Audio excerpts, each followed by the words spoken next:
sizinlə məşğələmiz ətraf aləmlə tanışlıq və nitqin inkişafıdır. Mövzumuz isə çöl quşlarıdır. Biz bugün sizinlə çöl quşları haqqında öyrənəcəyik. Və uşaqlar, biz ev quşlarını keçdik, indi isə biz çöl quşlarını keçəcəyik. Uşaqlar, quşlar ilk növbədə deyək, neçə yerə bölünürlər?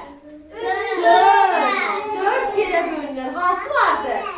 Ev quşları, çöl quşları, köçəri quşlar və qışlayan quşlar. Uşaqlar, biz ev quşlarını keçdik və köçəri quşlardan qışlayan quşları daha sonra keçəcəyik. İndi isə çöl quşlarını keçirik. Mənə diqqətlə qulaq asın və şəklə diqqətlə baxın. Uşaqlar, biz dedik ki, quşlar 4 qrupa bölünür və saydıq. Bəs uşaqlar, heç demədiniz, quşlara nəyə görə quşlar deyilir? Çünki onların... Aferin Alinə, düzdür. Onun dimdiyi, qanatları və lələyi olur. Ona görə də onlara quşlar deyilir. Gəlin, indi bir quşları tanıyaq. O hansı quşdur ki, o danışa bilir. Hansı quşdur bu quş? Danışa bilir.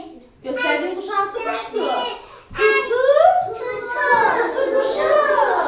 Tutu quşudur uşaqlar. Görün necə rəngli qanatları da var. Uşaqlar dedik ki, danışan quş tutu quşudur. Daha sonra ağacdələn. Ağacları. Aferin, o ağacları təmizləyir, düzdür. Çöl quşu aferin, Rala, düzdür.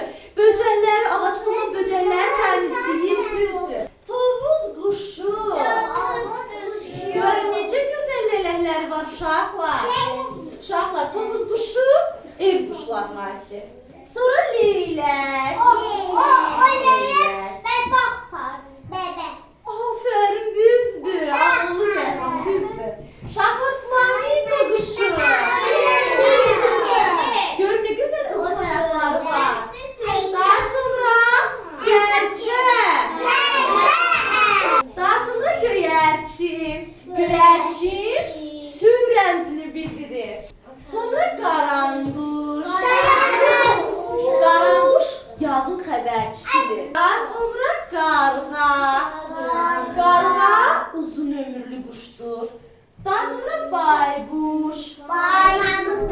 Aferin Niloya, düzdür, bayquş qaranlıqda olur. Sonra Hind toyuğu, qaz, ördək, xoruz, toyuq. Bunlar artıq ev quşlarıdır. Biz ev quşlarını da, çöl quşlarını da artıq tanıyırıq.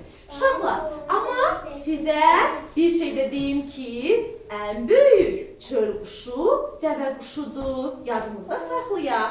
Ən kiçik isə kolibri quşudur. Çox balaca olur uşaqlar o da.